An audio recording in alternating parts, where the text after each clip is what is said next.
Mr. and Mrs. Elechi, you are welcome to therapy session. Ladies first. Mrs. Ifeoma Elechi, let's hear from you. I remember the day we both held hands, stood face to face, eye contact, with great smile on our faces. Yes, I do kept flying in the air like fireworks during festive season.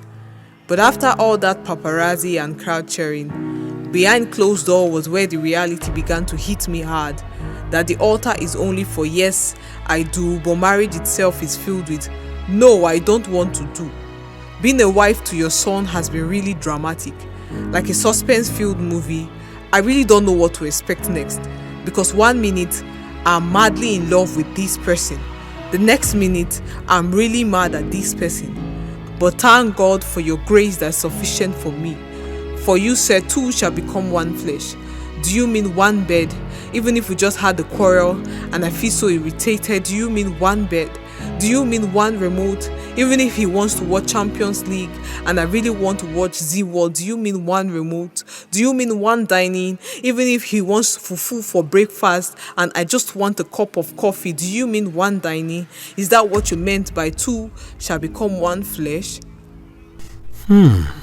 If I proceed, I'd love to hear from your husband, Mr. Stanley Elechi. The size of my shoe is 45. The size of my wife's shoe is 41. And sometimes, even if it's not possible, I still force myself to put myself in her shoes to know where it's really hot.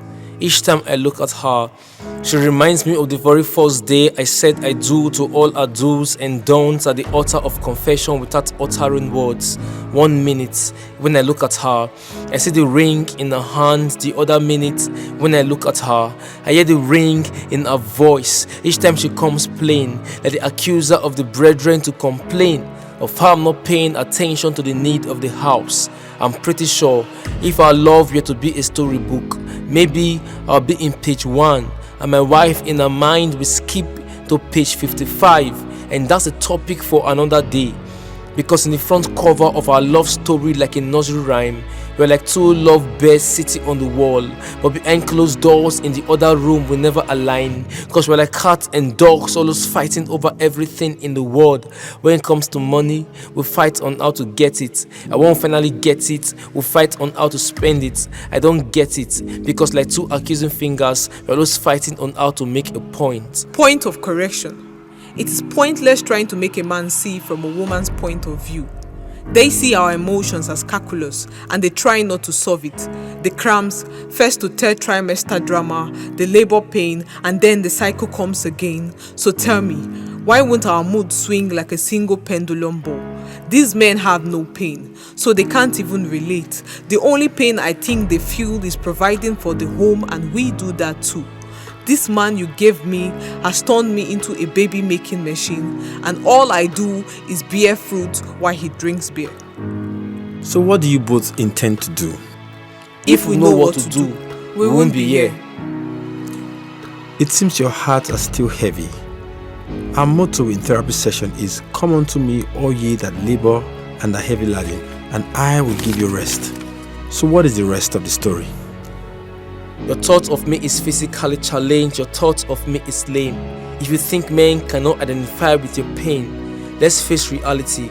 Like a reality talk show, your talk shows that women like to be on the plus side.